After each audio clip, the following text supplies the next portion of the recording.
Hello students, good morning. Welcome to the lecture number 8 of Control and Coordination. Today we are dealing with the last part of endocrine system, that is diffused endocrine glands, and there will be some part that I am starting. We'll be starting with the nervous system, that is your nervous control, the second most important control in the human body as well as the other bodies.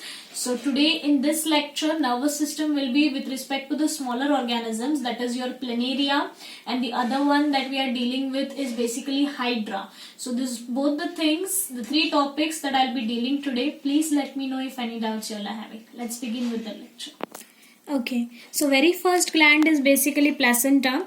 Placenta is also known as temporary endocrine gland. What is the definition of placenta is, we all have heard this. It can be technically defined as intimate connection between fetus, that is your baby, and uterine wall of the mother during pregnancy. I repeat, it is an intimate connection between fetus and uterine walls of the mother during pregnancy. The hormones which are secreted by this placenta are basically estrogen, progesterone, HCG, that is nothing but human chorionic gonadotropin, and human placental progesterone. So in this way, these are the hormones which have been secreted by your placenta. The significance of this hormone is, very first thing is, it checks the contraction level of uterine muscles. Since contraction of the uterine muscles at the extreme cases are not feasible during pregnancy, hence the contraction level has to be maintained, which has been maintained by placenta. Next is, maintains the thickness of the endometrium. Thickness of the endometrium is basically will be the thickness of the endometrium, that is your uterus. More well will be the implantation of that particular zygote onto the uterus walls. Okay, so these hormones are basically checking on that and thus helps in maintaining the pregnancy. So basically, if you'll see estrogen is basically a proper fertilization. Then progesterone, if you'll see maintenance of pregnancy till first 3 months. Then this is human placental progesterone is also playing the same role. HCG is something which is again a hormone which develops, or which basically maintains the pregnancy conditions. So in this way, if you'll see, in all hormones are helping for the to maintaining the pregnancy condition. Next is your gastrointestinal tract. In gastrointestinal tract, basically there are certain mucosal cells. Okay, not entirely gastrointestinal tract is endocrine in function, but however there are certain mucosal cells which are endocrine in function. So what this particular mucosal cells basically secrete following hormones. First of all, it secretes gastrin. Now if you'll see gastrin, what does it stimulate is your gastric glands, and the stimulated gastric glands basically produces gastric juices which aids in digestion of your body or digestion of the food in your body. Then there is secretin. Secretin is basically stimulating the pancreas and liver, and what it does is it basically produces the pancreatic juices and bile, that is it helps in the secretion of your pancreatic juices and bile. So this is the secretin role. Then there is cholecytokinin, that is CCK, or we can say it as pancreozymin, PZ. This basically is the hormone which again stimulates the same, that is pancreas and liver. However, this secretin is responsible for the secretion, whereas cholecytokinin is responsible for your release of enzymes and bile. That is, it is responsible for your release and not for the secretion. So basically, it will stimulate pancreas and gallbladder, liver, and it helps in releasing the enzymes and bile, the pancreatic juices, which aids in digestion again. Next is enterogastrone or gastric inhibitor peptide, GIP. These all are basically some or the other way stimulating all the different secretions which are required for digestion.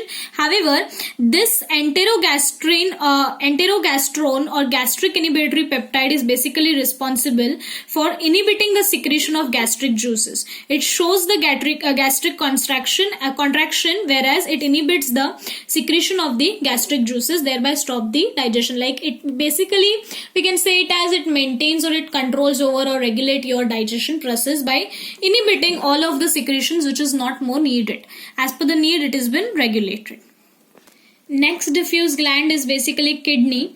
This kidney produces three main hormones, that is renin, erythropoietin and calcitriol. This has only been mentioned in your textbook. The roles of them is not been mentioned. So I have written an extra points over here. Please note it down in your notebook.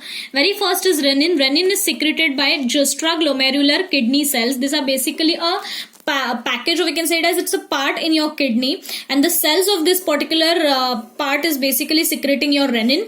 It causes, like, this renin basically causes increase in blood pressure, which leads to the restoration of perfusion pressure in the kidney. Basically, it regulates the perfusion pressure in the kidney, and due to such changes, we can say it as key based on the perfusion pressure which is there of the kidney. Basically, it can sense any changes. So basically, what happens is this renin is, whenever it gets secreted, the stretch receptors sense some changes, and it basically we can say it as predict, or we can say it as conclude the renal perfusion pressure in the kidney.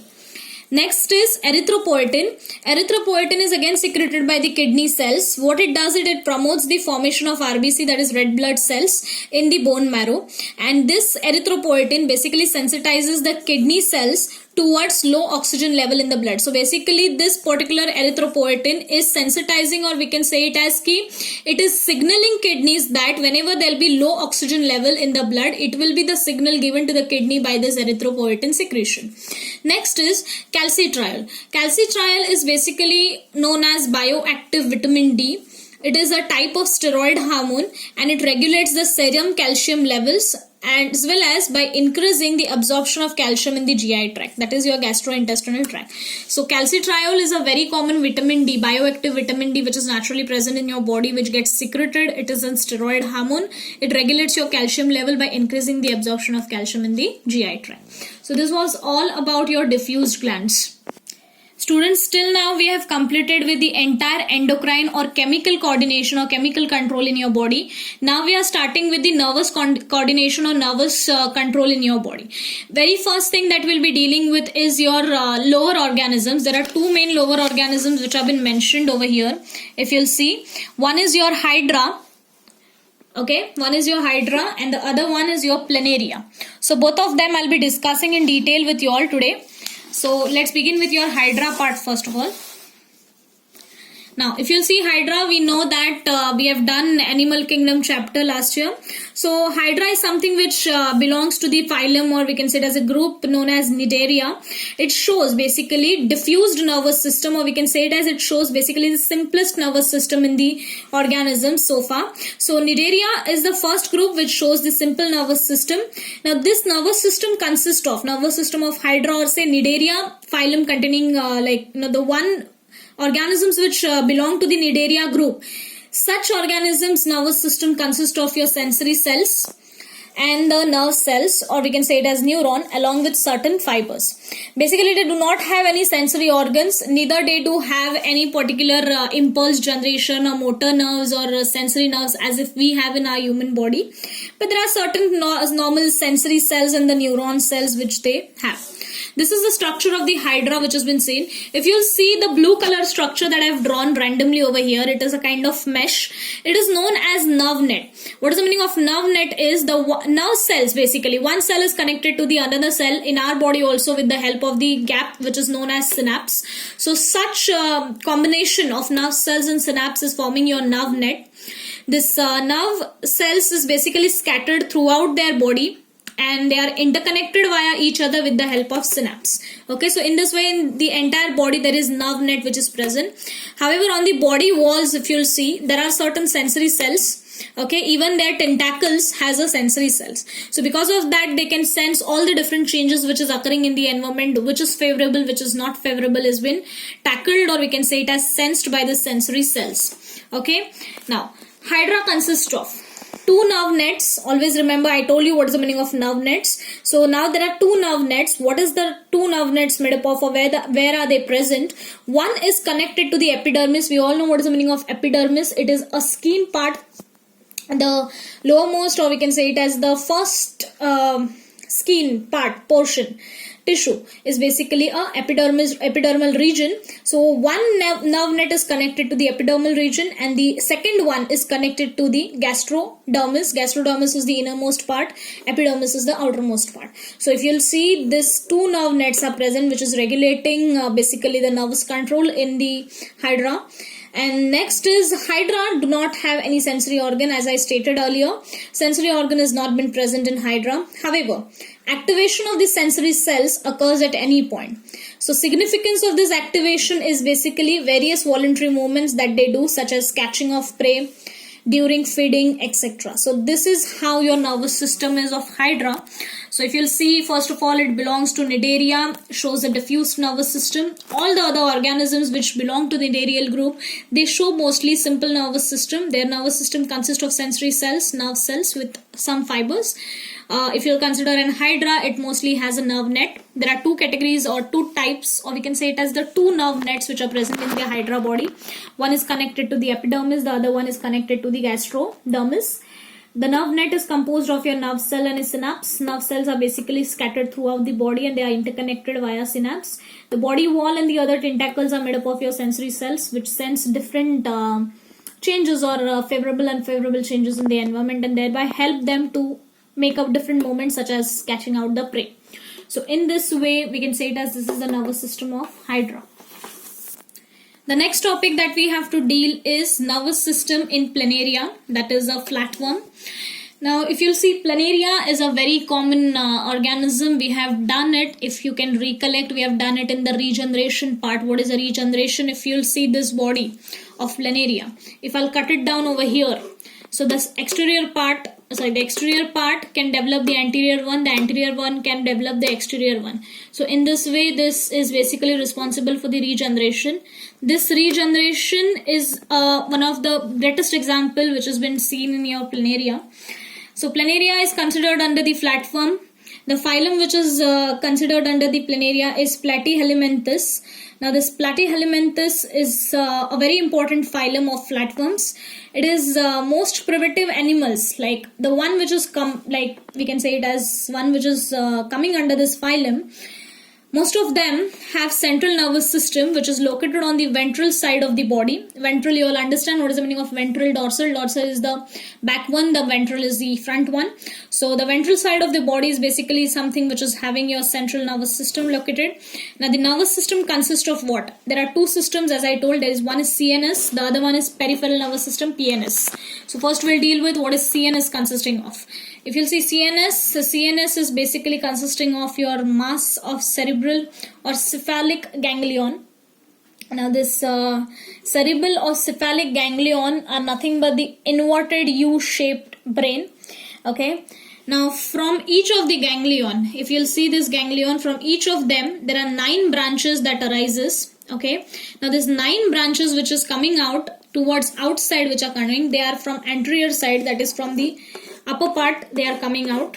Okay, and from the ventral side, ganglia arises a pair of ventral nerve cord. If you'll see this one, this is the major one. If you'll see the blue colored one, this is a nerve cord, and these are the small branches that has came up.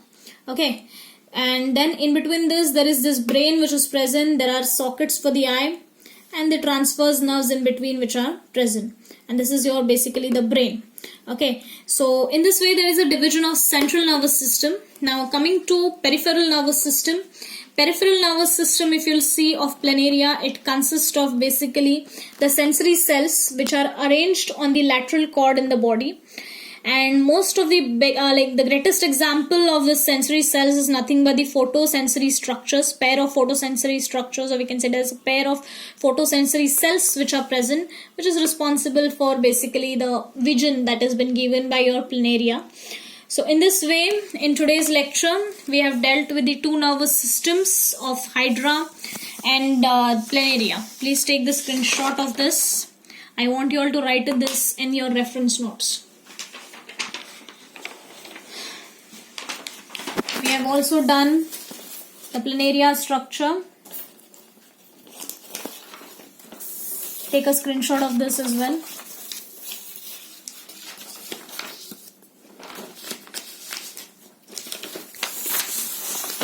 These are the diffuse glands that we did, last part of the endocrine system.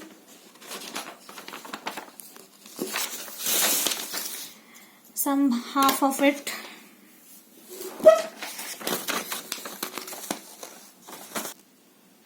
So students, in today's lecture we have dealt with the end of the endocrine system as well as the two nervous controls, that is in Hydra and the other one is Planaria.